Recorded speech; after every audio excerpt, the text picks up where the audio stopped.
Self healing అనేది ప్రస్తుతం ఉన్న సమాజంలో చాలామందికి చాలా అవసరం. ఎందుకంటే కొన్ని రకాల మీరన్నట్టుగా సంఘర్షణలు మానసికంగా ప్రతి ఒక్క మనిషిని ఛిద్రం చేసేస్తూ ఉంటాయి. ఎవరికీ చెప్పుకోలేరు, ఎక్కడికి వెళ్ళలేరు, అలా అని బాధపడలేరు, దానికి పరిష్కారం ఏంటో తెలుసుకోలేరు. వీటి నుంచి ఎలా బయటపడొచ్చు అంటారు? అంటే మన లోపలే దానికి సంబంధించిన పరిష్కార మార్గాలన్నీ కూడా మన లోపలే ఉన్నాయి. అంటే మన ఆత్మ చైతన్యంలో అన్నీ ఉన్నాయన్నమాట. వాటిని మనం కనెక్ట్ కావాలి, వాటిని మన ధ్యాన స్థితిలో కనెక్ట్ కావాలి. మన ధ్యాన స్థితిలో మనం ఏదైతే రోగం మన శరీరంలో ఉందో ఇది మొదటి టూల్ మేడం.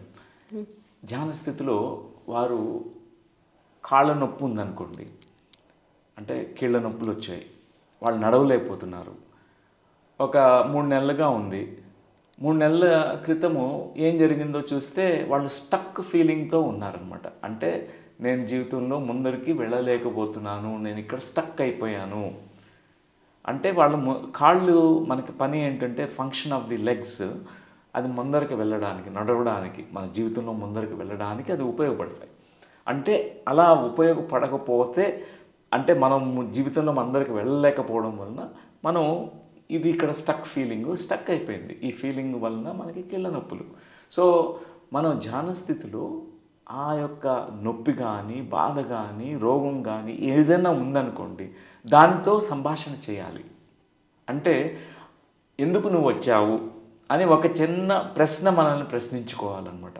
ఈ సమస్య, ఈ ఆరోగ్య సమస్య నాకు ఎందుకు వచ్చింది అని మనం ప్రశ్నించుకున్నప్పుడు ఆ యొక్క సమాధానం మన అంతరం నుంచి వస్తాయి, ఈ శరీర కణాల నుంచి వస్తాయి. ఇది చెప్తుంది, ఒక స్టోరీ చెప్తుంది.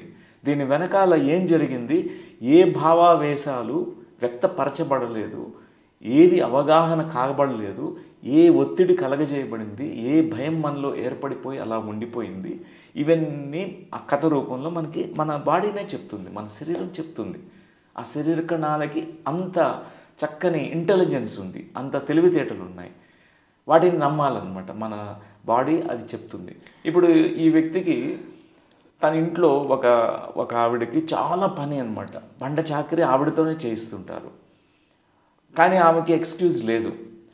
కానీ ఒకసారి ఈ కీళ్ళ నొప్పులు స్టార్ట్ అయ్యాయి. సో ఆవిడకే అర్థం కాలేదు ఎందుకు వచ్చినాయి కీళ్ళ నొప్పులు. కానీ దానివలన చక్కగా పని అంతా కూడా తను చేయకుండా ఉండగలిగింది, హాయిగా అనిపించింది. దేవుడిని ప్రార్థించేది, నాకు ఈ నొప్పులు తగ్గుకుంటే ఎంత బాగుంటుంది, రోజు బండ చాకరీ చేపిస్తున్నారు ఇంట్లో అని అనుకుంటూ ఉంది. అంటే ఈ వ్యాధి, ఈ రోగం కూడా ఆవిడకి చాలా మేలు చేసింది. అందుకే తాను ఈ రోగం ఉండాలి అనే కోరుకుంది. కానీ ఎప్పుడైతే ఈ ధ్యానము, స్వస్థితి, స్వస్థత, ఈ కాన్సెప్ట్స్ అర్థమయ్యాయో, జ్ఞానం తీసుకుందో, శరీర కణాలతో మాట్లాడినప్పుడు ఆవిడకి ఈ పనులు చేయడం ఇష్టం లేదు. తన ఇష్టాలు వేరన్నమాట. తను ఉద్యోగం చేయాలని ఉంది. ఇంట్లో ఉంటూ అంటే మహిళల్ని కట్టిపడేసి ఇంట్లో ఉంటూ వాళ్ళతో పనులు చేయించడం అట్లా ఇష్టం లేదు తనకి. సో దానివలన ఈ కీళ్ళ నొప్పులు వచ్చింది. తను కూడా ఇంకొకటి అర్థం చేసుకుంది, అంటే నేను వ్యక్తపరచవచ్చు, మా ఫ్యామిలీ మెంబర్స్కి నేను చెప్తాను, నాకు ఇది పని చేయడం కంటే నేను ఉద్యోగం చేయడం నాకు ఇష్టము అని వ్యక్తపరచలేకపోయింది. వాళ్ళకి భయపడింది, వాళ్ళు వద్దంటారు అనే భయం అన్నమాట. కానీ వాళ్ళతో మాట్లాడింది, ఈ శరీర కణాల సంభాషణ తర్వాత మాట్లాడి నేను ఉద్యోగం చేస్తాను అని వాళ్ళని కన్విన్స్ చేయగలిగింది. అప్పుడు వెళ్ళిపోయింది, ఈ పెయిన్స్ వెళ్ళిపోయాయి. ప్రకటనలు మీవి, ప్రచారాలు మావి, జీవితంలోని వెలుగులందరివి. To advertise on PMC YouTube Telugu channel, please contact